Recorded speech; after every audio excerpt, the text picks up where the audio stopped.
أفلا يتدبرون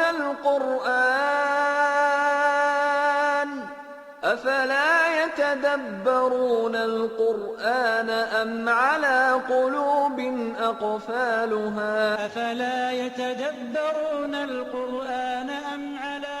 بسم الله الرحمن الرحيم.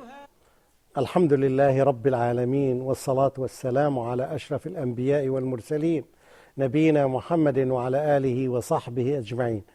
Dear viewers everywhere, Assalamu alaikum wa rahmatullahi wa barakatuhu. Welcome to this episode of Reflections upon the verses of the Quran. As the verse said that you had been recited to your ears right now, the meaning of it is, don't they reflect upon the verses of the Quran, or do they have locks upon their hearts? We ask Allah subhanahu wa ta'ala not to make us of those who have locked hearts, because we want to have open hearts. And to have open heart, you need to do reflection. And reflection is as simple as this: trying to understand and read not just the line, read between the lines. And this requires making a research. Either you can do this research by yourself, or you consult the people who are expert in this field, which is فَاسْأَلُوا أَهْلَ الذِّكْرِ إِن كُنتُمْ لَا تَعْلَمُونَ. If you don't know, so ask the people of dhikr. You can consult the authentic books, you can consult the reliable sources, but don't let it pass. You need to go and understand the essence of it. And this is the one problem, I think, that some people fall into it, is that when they consult average people. They listen to anyone. They don't go and look for the best or the more specialized person in this field, which usually we practice. For example, if you are building your house, you're trying to look for the best engineer in the area. And sometimes even you can get one or hire someone even from overseas, because this is your house. You care about it. We need to use the same concept when we look into the religion. When we look into the Quran and we want to understand, don't go to any scholar. No, you have to select the most specialized one in the area, because you want to get the best. You want to get an open heart, and this cannot be done without accessing the right knowledge and the correct knowledge. Today we are going to reflect upon one of the verses, which is in chapter 38, and it's verse number, or ayah number 5. I like to say ayah all the time because it's evidence that it is from Almighty Allah. It reads, as you see on the screen in front of you, أعوذ بالله من الشيطان الرجيم أجعل الآلهة إلها واحدا إن هذا لشيء عجاب. Wow, it's a beautiful verse. The meaning of it can be translated into, as what you see on the screen: has he made the aliha, the gods, all into one God? Meaning, referring to Almighty Allah. Verily, this is a curious thing. This is a strange thing. How can it happen? This statement is said by the unbelievers at the time of the Prophet Muhammad sallallahu alaihi wasallam, when he invited them to the concept of La ilaha illallah, to this belief that there is no God except Almighty Allah. It sounded to them so strange that they couldn't believe in it, simply because they lived in a culture, and the key word in my topic today is the culture. They lived in a culture that had lots of gods and lots of idols. To the best of our knowledge, that there were approximately 360 idols around the Kaaba, around this black cubic thing that you see Muslims are revolving around in their tawaf. There used to be 360 idols, and there are many other idols scattered here and there. And the names of these idols are mentioned in the Quran. Yes. Because they lived in that culture, they were raised in this culture. When they were young, they have seen all these idols around them everywhere. When they grew up, they passed by them. It became part of them. This is the culture here. The culture becomes part of a human being because he is frequently exposed it and regularly exposed to it, and until it becomes part of him or her.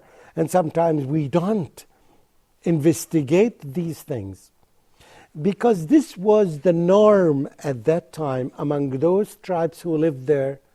It sounded to them very strange that there is only one true God. They used to see many gods, and this became the norm for them. Oh, now you can see where I'm coming from. Now you can say that, okay, are you telling us that sometimes the cultures have negative impacts? Absolutely true. If you raise this question, yes, this is true. You can see that. Almost in every culture in the world, no exception, you will find that there are negative effects of the culture because usually the country that you live in, or the community that you live in, or the society that you live in, whether it's a small society like a school, whether it's a large society like a country, you will find some cultures are being educated and taught to you every day through the teachers, through your parents, through the media, through all these means that affect human beings until it becomes part of you without investigating it. And I can give you some examples in different cultures, but now let's focus on and let's reflect upon this. Among the Arabs, this was the norm for them to see many idols. And by the way, if you look at this and you see that the Quran criticized this situation of having many idols, there were 360 idols, or a little bit more. Nowadays, in some countries, there are more than 360 million idols. 360 million idols in some countries in the southern part of Asia.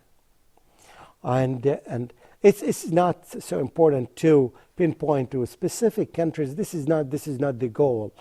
But the goal is that in every culture, if you try to reflect and analyze, you'll find lots of things are nonsense. And people just take them for granted without investigating them, without using the scientific tools to reach whether these things are good or beneficial or not. Sometimes we become so blind. And here is what Islam tells us, what the Quran tells us is that don't follow blindly. You have always to use your right correctly. Use the senses that you have and you will reach the truth. If you use your brain correctly, you will know what's correct and what's incorrect. First thing, when you use it, you know that there is only one God who governs this whole universe, and his name is Allah. When you get this huge or main truth, you will use it in order to access other things and in order to know, to verify whether this is good or bad. You cannot do it by yourself if you depend upon yourself, because we are affected by lots of things. And this is one of the examples. They thought that the norm everywhere in the world is having many idols. This was their perception. This was their culture. And that's what's happening now. No. What happens in your area does not at all mean that this is correct. Even if you say that the majority of the people do this, and again, I'm always focusing on this, the majority does not mean that this is correct or right. The majority rule does not apply to the correct or incorrect. The majority rule is a way that's saying that the majority of the people want this or think that this is right or correct. But the Islamic perspective is different from this. The Islamic perspective says that it's as simple as this. We are humans. We are created by the Creator. Then the Creator knows best. So it's as simple as this. We have to follow His guidelines. And by doing this, we are on the safe side. This is the philosophy, the Islamic philosophy.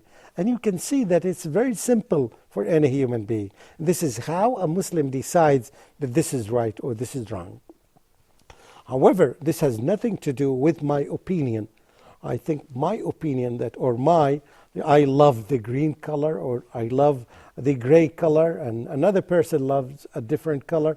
Okay, let's decide now as a group of people now, photographers here in this studio, let's say which color is better for shooting this episode. And the majority of us would say it is, for example, the blue color or whatever other color. This is very well respected in Islam. But when we come to right and wrong, when we come to the truth and the falsehood, no human being can decide by himself. We need guidance, and we need guidance from Almighty Allah. You can see that those people at that time who said this statement did not use their brains correctly. The frame of reference that they referred to was the norm at that time. And this is not right. It's not always the norm that is correct. The norm is not a good tool to measure the right and the wrong. Rather, we need an external guidance, as we mentioned. Nowadays, the majority of the people on the earth may refer to the concept of oneness. There is only one God. It cannot be two, as simple as this. If they are going to two, there are two different conflicting viewpoints. On the top of any organization, on the top of any place or any job, you would find only one. You will find this hierarchy of people that begins with a lot of people and coming to less and less and less, and it ends to the pyramid by having one on the top. Yes, this is very simple, known in every culture, in every educated people. This is the norm nowadays, which is the correct thing. But the norm at that time, and still the norm in some communities, is that norm. But here, it is very important to understand this concept. The culture that you live in, or the culture that I live in, or the norms or the traditions and the habits of people usually do not tell you that this is right from wrong. What tells you right and wrong from wrong is that an external power is the creator of all these things on this planet or in this universe.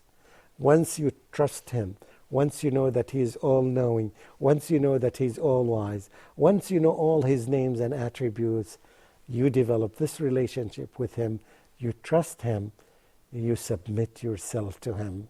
Or in other words, you become a Muslim, surrendering yourself, surrendering your brain, surrendering your whims and desires to him and him alone.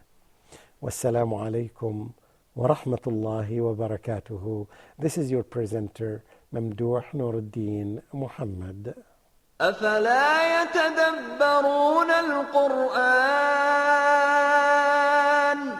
أفلا يتدبرون القرآن أم على قلوب أقفالها أفلا يتدبرون القرآن أم على قلوب أقفالها أفلا يتدبرون القرآن أم على قلوب أقفالها أفلا يتدبرون القرآن